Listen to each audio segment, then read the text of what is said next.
नमस्कार दोस्तों, Byju's exam prep IAS Hindi में आप सभी का स्वागत है। आज हम आपके सामने 9 दिसंबर 2022 के दैनिक क्विज प्रस्तुत कर रहे हैं, जिसमें द हिंदू, इंडियन एक्सप्रेस तथा पीआईबी को आधार बनाकर प्रमुख समाचारों के आधार पर प्रारंभिक परीक्षा के प्रश्न आपको अभ्यास के लिए दिए जाते हैं। साथ साथ यूपीएससी के द्वारा विगत वर्षों में प्रारंभिक परीक्षा में पूछे गए प्रश्न भी हम आपको अभ्यास के लिए देते हैं। और अंत में आज के एक महत्वपूर्ण तथ्य की चर्चा करते हैं। तो आज के दैनिक क्विज को प्रारंभ करते हैं और आज के पहले प्रश्न को हम देखते हैं। निम्नलिखित कथनों पर विचार कीजिए। पहला कथन देखते हैं, जब उच्चतम न्यायालय में न्यायालय के किसी भी सत्र को प्रारंभ करने या जारी करने के लिए उपलब्ध न्यायाधीशों की गणपूर्ति, जिसे कोरम भी कहते हैं, की कमी हो तो भारत के राष्ट्रपति एक निर्दिष्ट समय के लिए उच्च न्यायालय के न्यायाधीश को उच्चतम न्यायालय के तदर्थ न्यायाधीश के रूप में नामित कर सकते हैं। प्रमुख रूप से आप ध्यान रखें, यह जो स्थिति एडहॉक जज के संदर्भ में सुप्रीम कोर्ट के लिए है, यह हमारे संविधान के अनुच्छेद 127 के अंतर्गत है। और इसमें प्रमुख रूप से अगर हम देखें तो सुप्रीम कोर्ट के जो मुख्य न्यायाधीश होते हैं उनके द्वारा एक तरह से नियुक्ति की जाती है और इसके लिए वो राष्ट्रपति से पूर्व मंत्रणा कर चुके होते हैं। इसी के साथ साथ जिस उच्च न्यायालय के न्यायाधीश को सर्वोच्च न्यायालय में एडहॉक जज के रूप में नियुक्त करने की स्थिति में लाया जाएगा, उस उच्च न्यायालय के जो मुख्य न्यायाधीश हैं उनसे भी भारत के जो मुख्य न्यायाधीश हैं वो मंत्रणा करते हैं। तो इस रूप में आप देखें, राष्ट्रपति के द्वारा एक तरह से ये नामित करने की जो प्रक्रिया है वो नहीं है, वो भारत के मुख्य न्यायाधीश के द्वारा की जाती है। इस आधार पर पहला यहाँ पर कथन गलत हो जाता है। दूसरा, एक तदर्थ न्यायाधीश के कर्तव्य का पालन करते हुए नवनियुक्त न्यायाधीश सर्वोच्च न्यायालय के न्यायाधीश की सभी शक्तियों, प्राधिकारों, लाभों और दायित्वों का वहन करता है। दूसरा कथन यहाँ पर सत्य है, क्योंकि कोई भी न्यायाधीश जो एडहॉक या तदर्थ जज के रूप में नियुक्त है सर्वोच्च न्यायालय में, उसको उसी प्रकार की शक्तियां एक तरह से मिल जाती हैं जो सामान्य न्यायाधीश को सर्वोच्च न्यायालय में मिलती हैं। इस आधार पर केवल दूसरा कथन सत्य है, तो हमारा उत्तर है बी, केवल 2 सत्य है। इस प्रश्न का आधार यह है कि अगर हम हाईकोर्ट की बात करें और वहां पर एडहॉक जज की नियुक्ति की बात करें तो इसके लिए अनुच्छेद 224 ए एक तरह से माना जाता है। तो ये जो प्रक्रिया है इसको थोड़ा आसान करने के संदर्भ में सुप्रीम कोर्ट के न्यायाधीश के द्वारा यहाँ पर एक बयान दिया गया है। आज के दूसरे प्रश्न को हम देखते हैं, वन्यजीव संरक्षण अधिनियम 1972 के बारे में निम्नलिखित कथनों में से कौन सा या कौन से सही है? यह है। पहला, यह अधिनियम पर्यावरण और पारिस्थितिक सुरक्षा सुनिश्चित करने के लिए देश के जंगली जानवरों, पक्षियों और पौधों की प्रजातियों के संरक्षण का प्रावधान करता है। पहला कथन सत्य है। दूसरा, राष्ट्रीय वन्यजीव बोर्ड और राष्ट्रीय बाघ संरक्षण प्राधिकरण को अधिनियम के प्रावधानों के तहत वैधानिक संगठनों के रूप में गठित किया गया था। ध्यान रखें, ये दोनों ही जो वैधानिक संस्थाएं हैं इन्हें वन्यजीव संरक्षण अधिनियम 1972 के अंतर्गत ही गठित किया गया है। दूसरा कथन भी सत्य है। तीसरा, अधिनियम की अनुसूची 6 में ऐसे जानवर शामिल हैं जिन्हें वर्मिन माना जाता है, जिनका स्वतंत्र रूप से शिकार किया जा सकता है। आप वर्मिन के संदर्भ में ध्यान रखें, किसी भी जानवर को जब वर्मिन की कैटेगरी में डाला जाता है, मतलब ये ऐसे जानवर हैं जो फसल को किसी भी तरह से नुकसान पहुंचा सकते हैं। जैसे अगर हम चूहों की बात करें, या कुछ बीमारियां फैला सकते हैं, तो ऐसे जानवरों के स्वतंत्र रूप में शिकार करने की स्थितियां एक तरह से बनती हैं। और अगर हम वन्यजीव संरक्षण अधिनियम 1972 की अनुसूची 5 की बात करें, 6 नहीं, अनुसूची 5, उसमें इस तरह के जानवर शामिल हैं, जिसमें अगर हम प्रमुख रूप से देखें तो जैसे चूहे हैं या कौवा है या लोमड़ी, तो इस तरह के जानवर हो सकते हैं। तो यह अनुसूची 6 नहीं है, अनुसूची 5 है। इस आधार पर तीसरा कथन असत्य है, 1 और 2 सत्य हैं, तो हमारा उत्तर हो जाता है ए, केवल 1 और 2 सत्य हैं। यहाँ पर इस प्रश्न का आधार प्रमुख रूप से ये है कि अगर हम 1972 के वाइल्ड लाइफ प्रोटेक्शन एक्ट की बात करें तो उसमें सरकार के द्वारा संशोधन किया गया है और ये संशोधन अगर हम देखें तो राज्यसभा में पारित हो चुका है। आज के तीसरे प्रश्न को हम देखते हैं, निम्नलिखित में से कौन सा मध्य एशियाई देश अंतर्राष्ट्रीय उत्तर दक्षिण परिवहन गलियारे यानी आईएनएसटीसी का हिस्सा नहीं है? अगर हम आईएनएसटीसी की बात करें, international north south transport corridor, इस आईएनएसटीसी का प्रमुख रूप से उद्देश्य ये था कि रूस और भारत के बीच में जो व्यापारिक स्थितियां हैं उसको स्थल के भाग से प्रमुख रूप से आगे बढ़ाया जाए। और कोशिश ये थी कि स्थल भाग से आगे बढ़ाने में जो भी जलमार्ग हैं उनका और साथ साथ जो रेल मार्ग हैं उनका भी एक तरह से उपयोग किया जाए।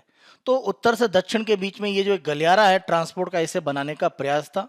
इसके संदर्भ में आप देखें तो सन 2000 में रूस, ईरान और भारत के द्वारा मिलकर प्रयास शुरू किए गए और इसकी जो प्रक्रियाएं हैं वो सन 2002 से प्रमुख रूप से प्रारंभ हुई और इसमें प्रायोगिक रूप से कुछ प्रयास भी किए गए और माना यह गया कि भारत से रूस तक जो भी सामान को लाने ले जाने की समय अवधि है उसमें काफ़ी गिरावट आती है, क्योंकि सामान्य रूप से जो रास्ता है वो आप देखें स्वेज नहर से होकर जाता है और आप देखें मार्च 2021 में स्वेज नहर में एक जहाज फंसा था।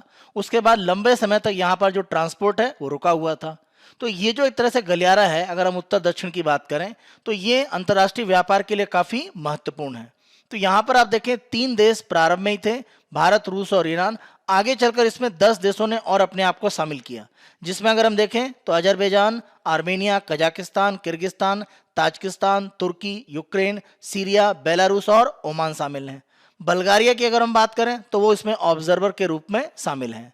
तो इस आधार पर अगर हम देखें तो ताजिकिस्तान, कजाकिस्तान, किर्गिस्तान तीनों शामिल हैं, लेकिन तुर्कमेनिस्तान इसमें शामिल नहीं है। इस आधार पर हमारा उत्तर हो जाता है डी। यहाँ पर इस प्रश्न का आधार प्रमुख रूप से ये है कि भारत के राष्ट्रीय सुरक्षा जो सलाहकार हैं अजीत डोभाल, वो सेंट्रल एशिया के अलग अलग देशों के जो राष्ट्रीय सुरक्षा सलाहकार हैं उनसे बैठक कर रहे हैं, और इसका उद्देश्य यही है कि मध्य एशिया में भारत की जो स्थिति है उसको एक तरह से मजबूत किया जाए। आज के चौथे प्रश्न को हम देखते हैं। निम्नलिखित कथनों पर विचार कीजिए। भारत के संविधान ने किसी दल को राष्ट्रीय दल के रूप में मान्यता देने के लिए तकनीकी मानदंड निर्धारित किए हैं। आप ध्यान रखें, इस तरह के जो मानदंड हैं वो प्रमुख रूप से हमारे संविधान की स्थितियों में नहीं है। वहां पर इस तरह किसी भी प्रावधान के बारे में जानकारी नहीं दी गई है। यहाँ पर प्रमुख रूप से आप ध्यान रखें, चुनाव आयोग के द्वारा अलग अलग दलों को राष्ट्रीय दल या क्षेत्रीय दल का दर्जा दिया जाता है। वर्तमान में अगर हम देखें तो आप पार्टी गुजरात चुनाव में जो उसको मत मिले हैं उसके बाद एक राष्ट्रीय दल के रूप में मान्यता प्राप्त कर सकती है, और इसी स्थिति के आधार पर हमने यह प्रश्न आपसे पूछा है। तो जब हम बात करते हैं किसी भी दल को राष्ट्रीय दल का दर्जा दिया जाता है, इसका सीधा मतलब रहता है कुछ शर्तें होती हैं जो उसे पूरा करना होता है। अगर हम दूसरे कथन की बात करें, पहला कथन यहाँ पर असत्य है। दूसरे कथन में अगर हम देखें तो उस पार्टी को 4 या अधिक राज्यों में मान्यता प्राप्त एक तरह से दल के रूप में होना चाहिए, और उसके उम्मीदवार पिछले लोकसभा या विधानसभा चुनाव में किन्हीं 4 या अधिक राज्यों में कुल वैध मतों का कम से कम 6% प्राप्त कर चुके हों, और पिछले लोकसभा चुनाव में उसके कम से कम 4 सांसद हों, या उसने कम से कम 3 राज्यों से लोकसभा की कुल सीटों में से कम 2% सीटें जीती हों। इनमें से कोई भी शर्तें अगर पूरी होती हैं तो किसी दल को राष्ट्रीय दल का दर्जा दिया जा सकता है।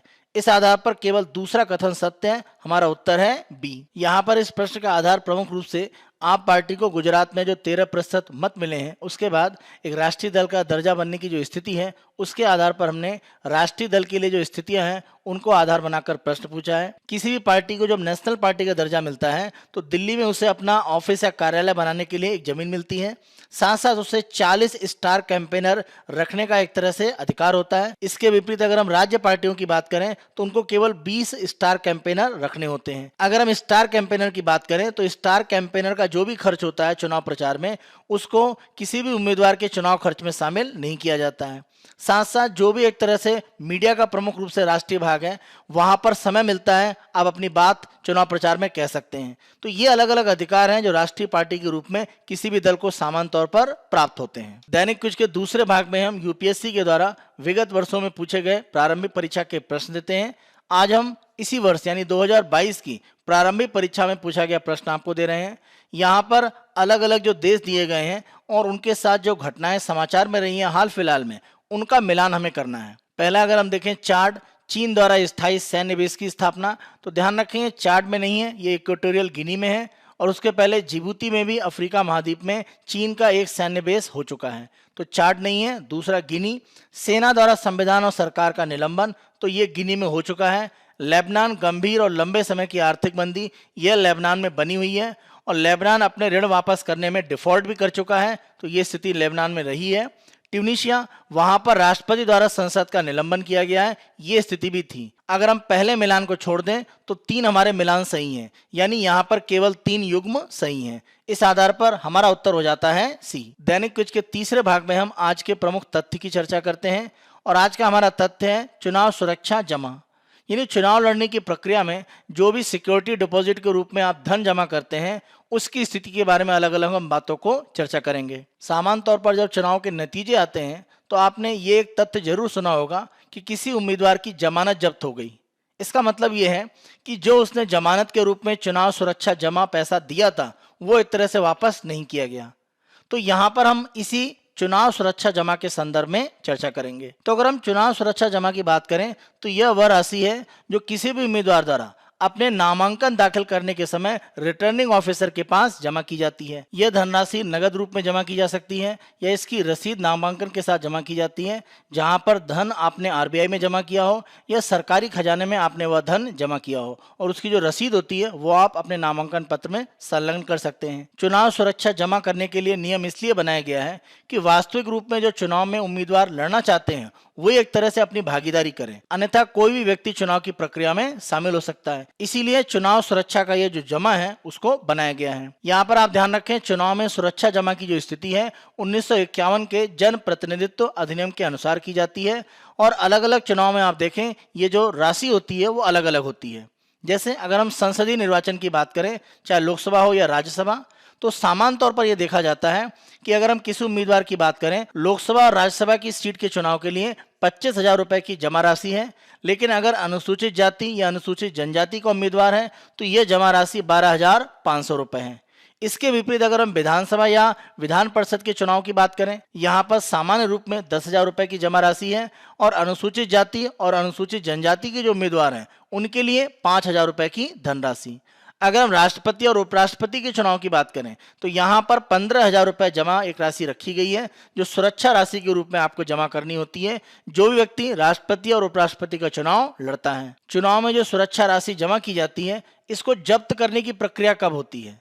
तो यहाँ पर आप ध्यान रखें, किसी भी उम्मीदवार के द्वारा जितने भी वैध वोट पड़े हैं, अगर वैध वोट की कुल संख्या के 1/6 से कम है तो चुनाव में उसकी जो जमा राशि है वो जब्त कर ली जाएगी, यानी उसकी जमानत जब्त हो जाती है। मान लीजिए 600 वोट पड़े हैं कुल मिलाकर वैध रूप में, तो उम्मीदवार को कम से कम 100 एक तरह से वोट मिलने चाहिए। अगर इससे कम है तो उसकी जमानत जब्त हो सकती है। इसके विपरीत अगर हम राज्यसभा के चुनाव की बात करते हैं तो यहाँ पर आप जानते हैं कि जो भी मतदान होता है वहां पर अलग अलग जो भी व्यक्ति चुनाव लड़ रहे होते हैं उनको वरीयता के रूप में आपको मत देना होता है, यानी आनुपातिक प्रतिनिधित्व पद्धति का पालन किया जाता है। ऐसी स्थिति में कुल जो वैध वोट होते हैं उसकी जो 1/6 संख्या है उसमें निर्वाचित होने वाले सदस्यों की संख्या से भाग देकर जो एक तरह से मत की स्थिति में वो एक तरह से आपको प्राप्त होना चाहिए। अगर आपको प्राप्त नहीं हुआ है तो ऐसी स्थिति में आपकी जमानत जब्त हो सकती है। चुनाव के परिणाम घोषित होने के बाद जल्दी से जल्दी ये जो जमा राशि है इसको वापस करने की प्रक्रियाएं की जाती हैं। अगर कोई उम्मीदवार अपना नामांकन वापस ले लेता है या चुनाव से पहले उसकी मृत्यु हो जाती है तो जो जमा राशि है वो उसको वापस कर दी जाती है। आप ध्यान रखें, आम चुनाव में एक उम्मीदवार एक से अधिक अगर संसदीय निर्वाचन क्षेत्र में या एक से अधिक विधानसभा निर्वाचन क्षेत्र में चुनाव लड़ता है तो ऐसी स्थिति में एक से अधिक जमा राशि वापस नहीं की जाएगी और अन्य राशि को जब्त कर लिया जाएगा। तो एक ही जगह पर उसकी जमा राशि वापस होगी, दूसरी जगह उसको जब्त कर लिया जाएगा। यह हमारा 9 दिसंबर 2022 का दैनिक क्विज है। आने वाले दिनों में अन्य दिनों के दैनिक क्विज हम आपको इसी तरह से प्रस्तुत करते रहेंगे। Byju's exam prep IAS Hindi को आप बहुत अधिक पसंद कर रहे हैं, अधिक से अधिक संख्या में लाइक करें, शेयर करें, और अभी तक आपने अगर हमारे YouTube चैनल को सब्सक्राइब नहीं करा है तो हमारे YouTube चैनल को आज ही सब्सक्राइब करें। धन्यवाद।